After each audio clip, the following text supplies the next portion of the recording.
Friends, welcome back to my channel. जैसे हम सब जानते हैं कि फाइनेंशियल ईयर 2021 क्लोज हो चुका है और उसकी इनकम टैक्स की रिटर्न भी फाइल करनी है, जिसकी ड्यू डेट पास आती जा रही है। तो अब मैं आप लोगों को इनकम टैक्स रिटर्न्स ITR 1 से रिलेटेड ITR 7 कैसे फाइल कर सकते हैं, कौन फाइल करता है और प्रैक्टिकली अपन पेज वाइज उसको देखेंगे। तो आज के वीडियो में मैं आप लोगों को ITR 1 बताऊंगी कैसे फाइल करते हैं। ITR 1 रेसिडेंट इंडिविजुअल को फाइल करना है जिनकी total income up to 50 lakhs है। और कहाँ कहाँ से 50 लैक्स है? सैलरी से, सैलरीड पर्सन है वो ITR 1 फाइल करेंगे, पेंशनर है वो भी ITR 1 फाइल कर सकते हैं। मतलब बेसिकली आपको सैलरी से इनकम होनी चाहिए। सेकंड, एक हाउस प्रॉपर्टी से इनकम होनी चाहिए। अगर आपकी एक से ज्यादा हाउस प्रॉपर्टी से इनकम है तो आप ITR 1 फाइल नहीं कर सकते। आपको अदर ITR, वो ITR 2 हो सकता है, ITR 3 हो सकता है, depending on the other income आप फाइल करेंगे। ITR 1 में तो एक ही हाउस प्रॉपर्टी के ऑप्शन है। थर्ड, अदर सोर्सेस में से आपकी इनकम है तो आपको ITR 1 फाइल करनी है। इसके अलावा अगर आपकी एग्रीकल्चर इनकम 5,000 तक है तो आप ITR 1 फाइल करेंगे। अगर 5,000 से ज्यादा है तो आपको again next ITR, ITR 2, ITR 3 depending on the other income select करना है। तो ITR 1 तो 3 हेड से है, सैलरी, एक house property and other sources. इसके अलावा जो ITR 1 है वो दो मोड में फाइल हो सकती है, एक ऑनलाइन मोड है और एक ऑफलाइन मोड है। ऑनलाइन मोड आज मैं आपको बताऊंगी कि उसके क्या बेनिफिट्स हैं, कैसे आप फाइल कर सकते हैं इनकम टैक्स साइट में लॉगिन करके। और ऑफलाइन मोड कैसे फाइल होती है यूटिलिटी के थ्रू, तो वो मैं आपको नेक्स्ट वीडियो में बताऊंगी। तो आइए अपन इनकम टैक्स साइट पे चलते हैं। जब आप इनकम टैक्स साइट पे लॉगिन करेंगे तो डैशबोर्ड दिखता है कुछ ऐसा। देन आप ई फाइल में क्लिक करेंगे, इनकम टैक्स रिटर्न। उसमें आपको फर्दर इन्फॉर्मेशन वो मांगेगा। पैन तो ऑटो फिल्ड है, बट असेसमेंट ईयर आपको सिलेक्ट करना है। 2021 अभी आपको दिख रहा है क्योंकि अभी 21-22 अपडेट नहीं हुआ है। तो 2021 से ही अपन देख लेते हैं कैसे ITR 1 फाइल होता है। असेसमेंट ईयर जैसे आप सिलेक्ट करेंगे तो ITR फॉर्म सिलेक्ट करने को वो बोलेगा। ITR 1 है, 2 है, 3 है, 4 है, 5 है। तो जो भी आपकी ITR है वो आप सिलेक्ट कर लें। मैं आपको एक बात और बता दूं कि ITR 1 एंड ITR 4 ही है जो ऑनलाइन मोड पे फाइल हो सकती है। इसके अलावा जो ITR 2, 3, 5, 6, 7 है, ये सब ऑफलाइन यूटिलिटी के थ्रू ही फाइल होती है। तो इसलिए ये आपको सारे ऑप्शन दिखा रहा है। तो अभी मैं ITR 1 फाइल कर ऑप्शन सेलेक्ट करती हूँ। फाइलिंग मोड क्या है, ओरिजिनल है या रिवाइज रिटर्न, वो आप सिलेक्ट कर लेंगे। सबमिशन मोड में आपको फिर दो ऑप्शन बताएगा, प्रिपेयर एंड सबमिट ऑनलाइन या अपलोड XML। तो मैंने आपको बताया था ITR 1 दो मोड में फाइल हो सकती है, online mode and offline mode. तो ऑफलाइन मोड के लिए XML है। अब मैं अगर ऊपर ITR 2 सेलेक्ट करती हूँ तो क्या आता है सबमिशन मोड, मैं आपको बताती हूँ। यहाँ सिर्फ और सिर्फ अपलोड XML बताएगा क्योंकि ITR 2 ऑफलाइन यूटिलिटी के थ्रू ही फाइल हो सकती है। तो मैं फटाफट ITR 1 सिलेक्ट करती हूँ, original, prepare and submit online. इसके बाद आपको क्या बेनिफिट्स हैं ये आ जाता है कि ये इतने सारे बेनिफिट्स हैं ऑनलाइन प्रिपेयर करने का रिटर्न, कि ये सारी चीजें ऑटो फिल्ड होगी। क्या क्या, PAN, name, date of birth, ये सारी चीजें जो आपकी पैन डेटाबेस स्टोर्ड है इनकम टैक्स साइट में, इससे प्री फिल्ड होगी। Address, Aadhaar number, mobile number, email ID, वो आपकी जो आपने पुरानी रिटर्न फाइल की है या प्रोफाइल में आपके जो सेव्ड है वहां से कैप्चर कर लेगा। Tax payment, TDS, TCS detail, ये आपके 26S से प्री फिल्ड हो जाएगी क्योंकि 26S में ये सारी डिटेल्स अवेलेबल होती हैं। आपकी जो सैलरी की डिटेल है, सैलरी इनकम, उसमें कितने अलाउंसेस हैं, कितने डिडक्शंस हैं, ये सारी चीजें भी प्री फिल्ड होगी। क्यों? क्योंकि जब एम्प्लॉयर TDS रिटर्न फाइल करता है फॉर्म 24Q, तो वो भी income tax site, traces site से ही फाइल्ड होती है। तो ये सारी चीजें लिंक्ड है, traces site and income tax site. तो जो फॉर्म 24Q में उसने डिटेल डाली है सैलरी इनकम की, ब्रेक, आपकी ग्रॉस इनकम, अलाउंसेस, डिडक्शन, ये सारी वो वहां से कैप्चर कर लेगा और ये आपको इस रिटर्न में प्रीफिल्ड दिखेगी। वैसे ही जो टाइप ऑफ हाउस प्रॉपर्टी आपकी रेंटेड है, या फिर सेल्फ ऑक्यूपाइड है, ये सारी भी प्री फिल्ड होगी। क्यों? क्योंकि लास्ट आईटीआर में जो आपने बताया है वहां से वो कैप्चर कर लेगा। इसके अलावा जो इनकम की डिटेल है, इनकम फ्रॉम हाउस प्रॉपर्टी, वो आपके 26 एस से हो जाएगी। अगर आपकी उस हाउस प्रॉपर्टी की इनकम पे टीडीएस डिडक्ट हुआ है तो वो 26 एस में दिखेगा, 26 एस से वो हाउस प्रॉपर्टी में आपके वो इनकम प्रीफिल्ड हो जाएगी। वैसे ही अदर सोर्सेज में आपके जो term deposit, FD fix deposit से इंटरेस्ट मिलता है, उस पे भी टैक्स कटता है और वो 26 एस में रिफ्लेक्ट करती है, तो वो चीजें भी प्री फिल्ड होगी इस फॉर्म में। इसके अलावा जो इनकम टैक्स रिफंड अपन को आता है उस पे इंटरेस्ट भी आता है अगर डिलेड होता है रिफंड। तो वो जो इंटरेस्ट पोर्शन है वो भी अपनी इनकम है, वो 26 एस में रिफ्लेक्ट करती है, जिससे इस फॉर्म में वो प्रीफिल्ड होगी। इसके अलावा अगर आपको टैक्स रिलीफ मिला है सेक्शन 89 का, सेक्शन 89 का जो टैक्स रिलीफ है वो सैलरी के अरियर से रिलेटेड है। अगर आपको अरियर सैलरी मिलती है और उसमें जो टैक्स रिलीफ होता है वो एम्प्लॉयर कैलकुलेट करता है और वो भी 24 क्यू टीडीएस रिटर्न के फॉर्म में शो करता है। तो वहां से आपके इस रिटर्न आईटीआर 1 में उसका बेनिफिट मिल जाता है प्री फिल्ड में।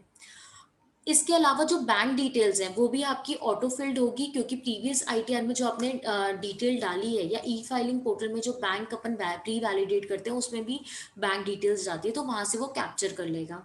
इसके अलावा वेरिफिकेशन डिटेल होगी आपको, जो भी आपका नाम मतलब नाम है, फिर इंडिविजुअल कैपेसिटी, ये सब सारी चीजें प्री फिल्ड होगी। तो ये सारे बेनिफिट है, मतलब 90% चीजें आपकी प्रीफिल्ड होगी, बस आपको चेक करना है और कुछ ऑल्टर करना है तो आप ऑल्टर करिए। फर्दर इन्फॉर्मेशन क्या क्या देनी है वो अपन देख लेंगे। यहाँ मैंने क्लिक कर लिया है कौन सा बैंक अकाउंट है जिसमें रिफंड लेना है, कंटिन्यू पे क्लिक करेंगे तो ये अपना रिटर्न खुल जाएगा। रिटर्न के काफी पार्ट्स हैं, आप देख सकते हैं जितना ब्लू आपको ये कलर दिख रहा है, instruction, part A general information, then computation of income and tax, tax detail, tax paid and verification, schedule D I, schedule D, schedule G, schedule 80 GGA, ये सारे रिटर्न के पार्ट्स हैं। तो एक एक पार्ट अपन देखेंगे। फर्स्ट है इंस्ट्रक्शन, जो कि देखना नहीं है क्योंकि मैं आपको समझाने वाली हूँ। देन सेकेंड पार्ट जो है पार्ट ए जनरल इन्फॉर्मेशन, इसमें आपकी जनरल इन्फॉर्मेशन है PAN, name, Aadhaar, date of birth, mobile number, ये सारी चीज़ों से रिलेटेड। इससे आप जैसे स्क्रॉल डाउन करेंगे तो इम्पोर्टेंट पार्ट आता है कि आपका नेचर ऑफ एम्प्लॉयमेंट आपको सिलेक्ट करना है। जो भी आपका रिस्पेक्टिव है आप सिलेक्ट कर लीजिए, गवर्नमेंट एम्प्लॉई हैं आप या अदर प्राइवेट हैं तो अदर क्लिक करके आप फाइल करेंगे। इसके बाद आप किस सेक्शन के तहत रिटर्न फाइल कर रहे हैं, क्या ये आपकी ओरिजिनल रिटर्न मतलब बिफोर ड्यू डेट है तो आप 139(1) सिलेक्ट कर लेंगे, बिलेटेड रिटर्न है तो 139(4), रिवाइज रिटर्न है तो आपको 139 सबसेक्शन 5 सिलेक्ट करना है। और अगर आप किसी नोटिस के तहत ये रिटर्न फाइल करते हैं तो आपको उस पे सिलेक्ट करना है। इसके बाद जो इंफॉर्मेशन वो आपसे मांग रहा है वो है कि अगर आप ये रिटर्न फाइल कर रहे हैं बिकॉज आप 7th प्रोविजो टू सेक्शन 139(1) में फॉल कर रहे हैं। अब ये क्या है? ये है अगर आपके ऐसे 3 ट्रांजैक्शंस बताएं जो कि आप फर्दर भी देख सकते हैं, नीचे हैं, अगर उससे रिलेटेड आप हाई वैल्यू ट्रांजैक्शन जो कि कहते हैं, हाई वैल्यू ट्रांजैक्शन अगर आपने करे हैं और आपकी इनकम टैक्स रिटर्न भी बिलो एग्जेम्पशन है, मतलब आपको रिटर्न नहीं फाइल करना, बट आपने हाई वैल्यू ट्रांजैक्शन किए हैं तो आपको रिटर्न फाइल करना मैंडेटरी है। तो हाई वैल्यू ट्रांजैक्शंस कौन कौन से हैं ये अपन देख लेते हैं। अभी तो फिलहाल 3 है कि अगर आपने कैश डिपॉजिट करा है करेंट अकाउंट में, एक करेंट अकाउंट या एक से ज्यादा, उसको एग्रीगेट करने पे 1 करोड़ से ज्यादा का कैश डिपॉजिट होता है तो वो भी हाई वैल्यू ट्रांजैक्शन कहलाते हैं, आपको रिटर्न फाइल करके बताना है। सेकंड, अगर आपने एक्सपेंडिचर किया है फॉरेन ट्रैवल पे 2 लाख से ज्यादा खुद पे या किसी पर्सन के लिए तो भी आपको रिटर्न फाइल करनी है। तीसरा, या आपने इलेक्ट्रिसिटी कंज्यूम किया है पूरे साल में 1 लाख से ज्यादा का तो भी वो हाई वैल्यू ट्रांजैक्शन में आएगा और आपको यहाँ डिस्क्लोज करनी है। तो अगर आप इसके तहत ये रिटर्न फाइल करें तो आपको यस करके फर्दर जो भी रिस्पेक्टिव कॉलम है उसको सिलेक्ट करना है। इसके अलावा अगर आप रिवाइज करें तो आपको डेट ऑफ ओरिजिनल रिटर्न बताना है। ये हो गया अपना फर्स्ट पेज। अब अपन सेकेंड पेज पे आते हैं आईटीआर 1 के, जो कि computation on off income and taxes से रिलेटेड है। यहाँ आपकी इनकम रिफ्लेक्ट करेगी जो मैंने आपको सोर्सेज बताया, whether it is form 24Q, 26AS etcetera, तो आपको यहाँ वेरीफाई करना है। B1 जो पॉइंट है वो सैलरी से रिलेटेड है एंड पेंशन। तो ग्रॉस सैलरी इसमें आती है, परक्विसिट आता है, profit in lieu of salary, ये सब आपको चेक करना है, अलाउंसेस, डिडक्शंस, ये सब आप जब चेक कर लेंगे तो आपकी income chargeable under the head salary compute हो जाएगा। B2 हाउस प्रॉपर्टी से रिलेटेड है, कि आपकी जो हाउस प्रॉपर्टी है उसका टाइप क्या है, क्या वो सेल्फ ऑक्यूपाइड है, लेट आउट है, डीम लेट आउट है। ये चीजें सब प्री फिल्ड होंगी, बट आपको वेरीफाई करना है उससे रेंट कितना रिसीव हुआ है या रिसीवेबल है। म्यूनिसिपल टैक्स आपने जमा किया है तो आपको वहाँ अमाउंट शो करना है सेकेंड पॉइंट में। देन इसके बाद एनुअल वैल्यू कंप्यूट हो जाएगी। उसके बाद स्टैंडर्ड डिडक्शन 30% का ऑटोमेटिक कंप्यूट होगा। आपको interest payable on borrowed capital, अगर आपने हाउस प्रॉपर्टी लोन लेके रखा है उस पर इंटरेस्ट पे किया है, तो यहाँ इस फिफ्थ वाले कॉलम में वो अमाउंट आप डालेंगे। अगर आपका कोई अरियर या अनरियलाइज रेंट आपको रिसीव हुआ है इस साल, तो आपको 30% लेस करने के बाद यहाँ पर अमाउंट डालना है। तो ऐसे में आपका income chargeable under head house property compute हो जाएगा। नेक्स्ट हेड है house other sources. Other sources में आपको इंफॉर्मेशन बतानी है कि whether the interest relates to saving account, deposit, income tax return, family pension, any other, जो भी आपके अदर सोर्सेज रिलेटेड इन्फॉर्मेशन है, यहाँ पर आप नेचर ऑफ इनकम सेलेक्ट करेंगे, डिस्क्रिप्शन में डालेंगे। डिस्क्रिप्शन आपको अदर के केस में डालना पड़ेगा, और अमाउंट, ये सब जब डिटेल डल जाएगी तो आपकी ग्रॉस टोटल इनकम कंप्यूट हो जाएगी। उसके बाद आते हैं डिडक्शंस, जो 80s के डिडक्शन होते हैं, 80C हो गया, 80CCC हो गया। तो यहाँ पर आपके 80s के डिडक्शन आ जाएंगे, आपको यहाँ अमाउंट डालना है, एंड वो ऑटोमेटिकली सिस्टम कंप्यूट कर लेगा। सिस्टम कंप्यूट करने का मतलब ये है कि जहाँ पर लिमिट स्पेसिफाई है, जैसे 80C में आप सब जानते होंगे कि 1,50,000 ही मैक्सिमम है जो आप इन्वेस्ट कर सकते हो, बट ये 1,50,000 की जो लिमिट है ये इनकम टैक्स की लिमिट है। जरूरी नहीं है कि आपको सिर्फ इतना ही इन्वेस्ट करना है, आप इन्वेस्ट तो 2 लाख, 3 लाख कितना भी कर सकते हो। तो आप यहाँ पर अगर 2 लाख अमाउंट डालेंगे तो सिस्टम कंप्यूट करेगा 1,50,000। तो सिस्टम कैलकुलेटेड का मतलब है जो इनकम टैक्स की लिमिट है रिस्पेक्टिव सेक्शन में, उसका वो डिनोट करता है। जब आप टोटल डिडक्शंस डाल देंगे तो उसके बाद आएगी आपकी टोटल इनकम। टोटल इनकम आने के बाद आपको एग्जेम्प्ट इनकम की डिटेल डालनी रहती है, एग्रीकल्चर इनकम है या अदर, इसके अलावा कोई भी आपकी एग्जेम्प्ट इनकम है वो आपको डालना है। जैसे पीपीएफ की अगर इंटरेस्ट है वो भी एग्जेम्प्ट होता है, तो वो आप यहाँ पर डालेंगे। एग्जेम्प्ट इनकम के बाद ये सारे, अब जो पार्ट डी है कंप्यूटेशन ऑफ टैक्स पेबल, ये सब ऑटोमेटेड है। जो आपने ऊपर इनकम बताई है उसके ऊपर ऑटोमेटिकली सिस्टम कैलकुलेट करता है कि आपका टैक्स कितना बन रहा है। उसमें अगर रिबेट है 87A का उसको देना है तो वो देता है, अगर वो एलिजिबल है तो। सेस वो ऑटोमेटिकली कंप्यूट करता है, ऐसे आपका total tax and health educational cess बन जाता है। उसके बाद जो 89 की रिलीफ, जो मैंने आपको बताया था कि सैलरी के ऊपर रिलीफ मिलती है अगर अरियर सैलरी आपको मिली है, तो वो भी यहाँ पर ऑटोमेटिकली कैलकुलेट हो जाएगी। अगर वो गलत है आपको लगता है तो आप उसको मॉडिफाई भी कर सकते हैं। इसके बाद टैक्स के अलावा इंटरेस्ट भी ऑटोमेटिक कैलकुलेट होता है 234A B C का।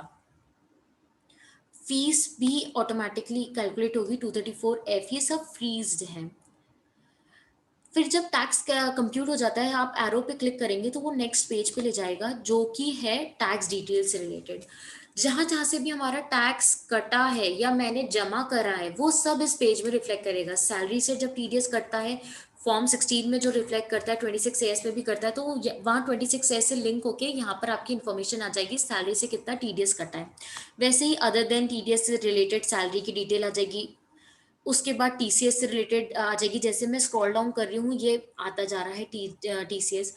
जो लास्ट पार्ट है वो है advance tax and self assessment tax. अगर मैं कोई टैक्स अपनी तरफ से जमा करती हूँ ड्यूरिंग द फाइनेंशियल ईयर तो वो एडवांस टैक्स के रूप में होता है, and after the financial year अगर मैं कोई टैक्स जमा करती हूँ तो वो सेल्फ असेसमेंट टैक्स कहलाता है। तो ये दोनों की डिटेल यहाँ इस कॉलम में रिफ्लेक्ट करेगी।